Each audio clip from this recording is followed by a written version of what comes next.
آئیے ہم اور آپ اپنے آقا و مولا حضور محمد رسول اللہ صلی اللہ علیہ وسلم کی بارگاہ میں دس پناہ میں ہدیہ درود پیش کریں. اللہم صلی علی سیدنا و مولانا محمد و علی سیدنا و مولانا محمد و بارک وسلم. صلاۃ و سلام علیک یا رسول اللہ صلی اللہ علیہ وسلم. حضرات، آج کی یہ محفل حضرت خواجہ غریب نواز کی نسبت سے منسوب ہے. رب قدیر اس محفل کو اپنی بارگاہ میں قبول کرنا. میں نے آیت مقدسہ کی تلاوت کی کہ ومن یتق اللہ یجعل لہ مخرجا ویرزقہ من حیث لا یحتسب. جو تقوی اور پرہیزگاری اختیار کرے گا، اللہ رب العزت اس کے نکلنے کی کوئی نہ کوئی راہ ضرور کرے گا، اور غیر سے اس کی روزی کا ایسا انتظام فرماتا ہے جہاں سے اس کو کبھی گمان بھی نہ ہو، وہاں سے اللہ انتظام کرتا ہے. مگر اس کے لیے شرط ہے کہ جب انسان متقی اور پرہیزگار ہو جائے، گناہوں سے بچتا ہے، تب اللہ اس کے لیے یہ سب چیزیں پیدا. اور دوسری چیز یہ ہے کہ دیکھیے اللہ سب کو رزق عطا کرتا ہے، چاہے کوئی ہو سب کے رزق کا انتظام فرماتا ہے. مگر یہ ہم کو پتہ کیسے چلے کہ اللہ ہم سے خوش ہو؟ اس کے لیے یہ ہے کہ جب ہم اللہ کی بارگاہ میں اپنے سر کو جھکانے لگیں گے تو سمجھ جانا کہ پروردگار ہم سے راضی ہو گیا. اللہ نے اپنی بارگاہ میں ہم کو سجدہ کرنے کی توفیق عطا. کیونکہ جو دیکھیے آدمی دنیا کا سب کام کرتا ہے مگر نماز کے وقت میں اس کو فرصت نہیں ہے. تقریر نہیں کرنا، بس دو چار باتیں میں بتا کرتا ہوں. حضرت موسیٰ اور نبی کے علیہ السلام نے جب دین کی تبلیغ کرنا شروع کیا، ایک چیز یہ بھی ہوتی ہے کہ انسان سوچتا ہے کہ جو ہے ہم یہ کام نہیں کریں گے تو کیسے ہوگا، مگر اللہ جب اپنے دین کا کام لینا چاہتا ہے تو اپنے دشمنوں سے لیتا ہے. حضرت موسیٰ کو فرعون کی گود میں پرورش کرتا ہے. حضرت موسیٰ کو جو ہے فرعون کی گود میں پرورش کرتا ہے. تو جب حضرت موسیٰ نے جو ہے نبوت کا اعلان کیا اور لوگ اسلام میں داخل ہونے لگے تو فرعون کی بیوی حضرت آسیہ بھی ایمان لے. تو فرعون کو جب پتا چلا تو اسے تکلیفیں دینا شروع کی، طرح طرح کی تکلیفیں دیتا ہے. آیا ہے تب مفسرین نے بیان کیا ہے کہ حضرت آسیہ کو کہ دونوں ہاتھ پیر نیکوں میں اوپر کرتی ہوئی دھوپ میں لٹا کے باندھ دیے جاتے ہیں تاکہ یہ جو ہے اس سے پھر جایا کرتے ہیں کہ جو ہے اس دین سے پھر رہی. مگر حضرت آسیہ جو ہے 10 سے ان کا ایمان بڑا مضبوط. تو فرعون نے اپنے حواریوں سے اپنے وزراء سے کہا کہ حضرت آسیہ کے لیے ایک بڑے پتھر کا انتظام کرا جو حضرت آسیہ کے سر پر گرا دیا. اور اس نے ایک چیز یہ بھی کہا کہ پتھر جب اس جگہ پہ رکھنا، سر کے اوپر ان کے جب نصب کرنا، تو اس سے پہلے گرانے سے پہلے اگر آسیہ اپنے دین سے پھر جائے تو جس طریقے سے میری بیوی تھی اسی طریقے سے، اور اگر یہ نہیں پھرتی ہے تو ان کے اوپر پتھر گرا دیا. حضرت آسیہ نے دیکھا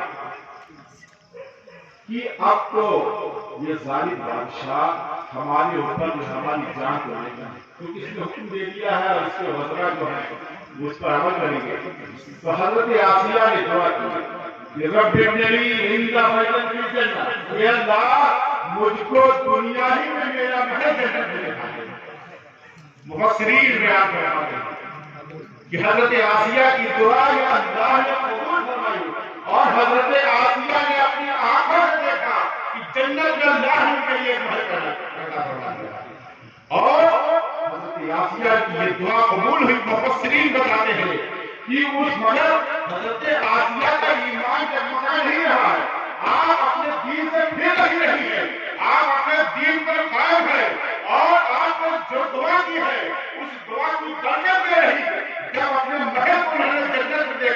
ان کا ایمان اور مضبوط ہو جاتا ہے۔ فرعون کے حواریین کہتے ہیں کہ حضرت آسیہ پر کوئی اثر نہیں پڑ رہا ہے، ان پہ کوئی فرق نہیں پڑ رہا ہے۔ مفسرین بتاتے ہیں کہ حضرت آسیہ پر پتھر کو گرایا گیا ہے، اس سے پہلے حضرت آسیہ کی روح نکل چکی ہے۔ کہنے کا مقصد یہ ہے کہ ہم اپنے ایمان کو مضبوطی سے پکڑیں۔ جب ہم ایمان پر قائم رہیں گے تو اللہ ہمارے بچنے کی بھی صورت پیدا فرمائے گا، ہمارے نکلنے کی بھی صورت۔ ایک خاتون ہے جو صحابیہ ہے، حضرت ام سلیم۔ ام سلیم یہ حضرت انس کی والدہ ہے اور مالک بن نضر ان کے شوہر کا نام ہے۔ شام میں جب تجارت کی غرض سے گئے ہیں، وہ گیا ہے، ایمان نہیں لایا ہے، جب گیا ہے تو جو ہے وہ اس کے کسی دشمن میں ذاتی دشمنی کی بنیاد پر اس کو مار دیا۔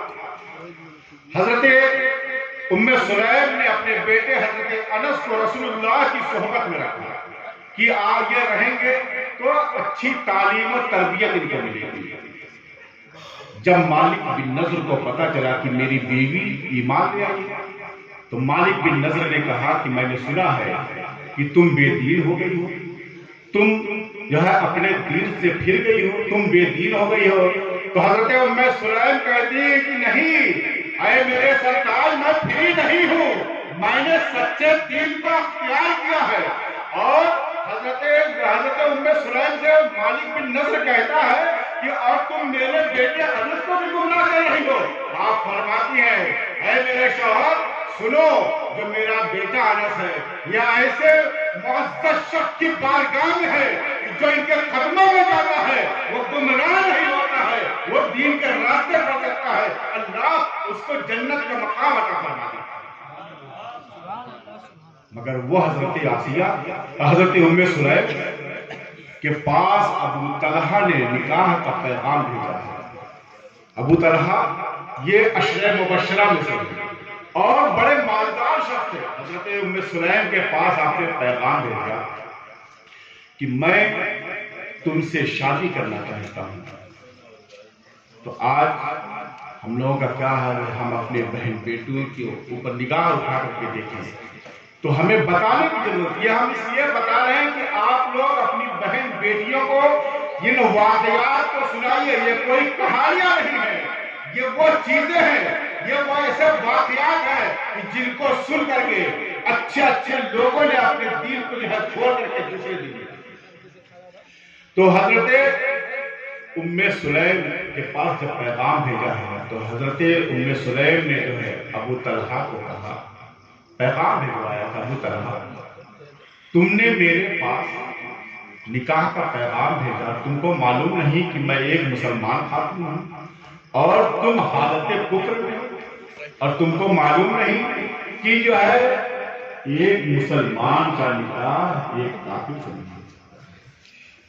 اور میں تو سمجھتی ہوں کہ تم بڑے پڑھے لکھے بڑے دانا ہوگے، مگر میں تو سمجھتی ہوں کہ تم بہت بڑے بیوقوف انسان ہو کہ جن ہاتھوں سے درختوں کو تم تیار کرتے ہو اور پھر اسی سے گڑھ کر کے اپنے معبود تیار کرتے ہو اور اس کے بعد انہیں کے سامنے اپنے سر کو جھکاتے ہو۔ ابو طلحہ ہم لوگ اللہ کی بارگاہ میں سے جھکاتے ہیں، لہذا تم کیسے پڑھے لکھے انسان ہو؟ مگر حضرت ام سلیم کی بات کا اتنا اثر ہوا ابو طلحہ پر کہ کچھ دن بعد وہ ایمان لے آئے۔ جب حضرت ام سلیم کو پتا چلا کہ ابو طلحہ ایمان لے آئے تو حضرت ام سلیم نے خود پیغام بھیجا، ابو طلحہ میں نے سنا ہے کہ تم رسول اللہ پر ایمان لے آئے ہو اور اگر اب تم مجھ سے شادی کرنا چاہتے ہو تو میں تیار ہوں، اور سنو اب جو ہے میری نکاح کی کوئی مہر نہیں رہے گی، تمہارا ایمان لانا ہی میری مہر بن جائے۔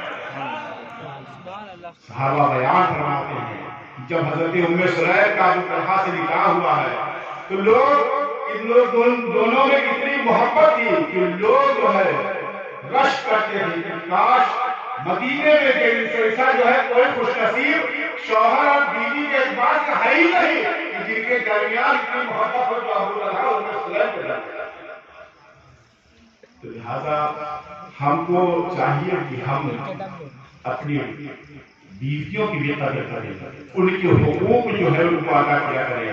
ہم لوگوں کے معاشرے میں ایک چیز رہتی ہے کہ ہم سوچتے ہیں کہ ہم شوہر ہیں، اللہ نے سب اختیار ہمیں کو دیا ہے، ٹھیک ہے تم شوہر ہو، اس کے جو ہے وہ تمہارے تابع ہے، مگر ایک چیز یہ بھی ہے کہ جتنا تمہارا حق ہے اتنا اس کا بھی حق ہے، اور اس کے ساتھ اچھے سلوک پیش کیا کرو، ورنہ انجام یہ ہوگا کہ اگر بیوی شوہر کے حکم کی خلاف ورزی کرے گی تو اس کی سزا اس کو ملے گی، اور اگر شوہر بیوی کے حق کو مارے گا اس کو بھی اس کا انصاف دینا پڑے گا. صرف ایک طرفہ نہیں، دونوں طرف سے سوچنا چاہیے.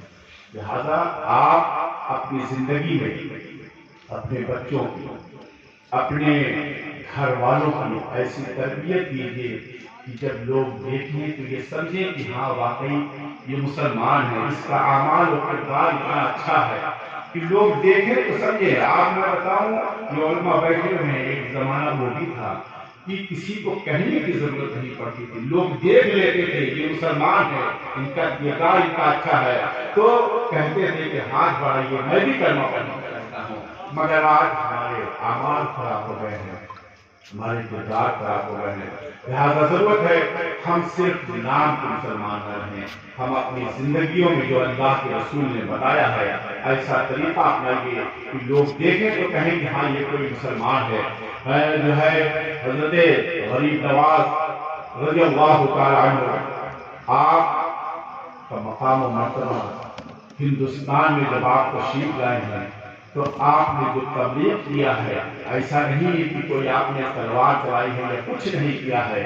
آپ کے کردار کو دیکھ کر کے، آپ کو کیریکٹر کو دیکھ کر کے لوگ جب دیکھتے تھے آپ کو تو کہتے تھے کہ جب ان کا یہ عالم ہے تو جو ان کے نانا محمد رسول اللہ ہے ان کا مقام و مرتبہ کیا ہوگا، اور اسی کو دیکھ کر کے لوگ محمد رسول اللہ پڑھ لیا کرتے تھے. لہذا ہم لوگ اپنی زندگیوں کو بزرگوں کے طریقے پر گزارے، انہوں نے جو ہم لوگوں کو تعلیمات دی ہیں اس پر عمل کرنا چاہیے. آپ صحابہ کی زندگیوں کے تو بہت دور ہیں، آپ تابعین کی زندگیوں پہ دیکھ لیجیے، آپ ان کی زندگیوں کو پڑھیے اور انہی کے نقش قدم پر چلیے گا، یقیناً آپ مومن کامل ہو جائیں گے. صحابہ کا تو بڑا مقام و مرتبہ ہے، ان کے مقام و مرتبے کو ہم کہاں پہنچ سکتے ہیں، مگر جو تابعین ہے تابعین ہے ان کی اگر غلام بھی بن جائیں گے تو اللہ ہم لوگوں کو جنت میں مقام و مرتبہ. لہذا تقریر نہیں کرنا کیونکہ وقت بہت زیادہ ہو گیا ہے اور شام کو کھانا بھی کھانا آپ لوگوں کی کھانا ہے، ٹھنڈک کا موسم ہے. کہنے کا مقصد یہ ہے کہ ہم جو یہاں آئے ہیں آپ اس چیز کو سوچیے اور اپنے دماغ میں یہ بسا کر کے چلیے کہ ہم نمازوں کی پابندی کریں گے، رمضان کے روزے رکھیں گے، اگر اللہ نے استطاعت دیا ہے تو حج کریں گے، زکات دیں گے، اور اس کے بعد کیا ہے کہ لوگوں کے ساتھ حسن سلوک کریں گے. یہ بھی ایک چیز ہے، ایسا نہیں ہے کہ صرف جو ہے بس کسی سے پڑھ لیا اور ہم سمجھ گئے کہ بہت بڑے ہم ولی کامل ہو گئے. پڑوسیوں کے ساتھ حسن سلوک کیا کیجیے، ان کے حق پر ماریے نہیں، کیونکہ اگر کسی کے حق کو آپ مار لیں گے تو جانتے ہیں سب کو جو ہے ایک دن جو ہے اس زمین کے اندر جانا ہے.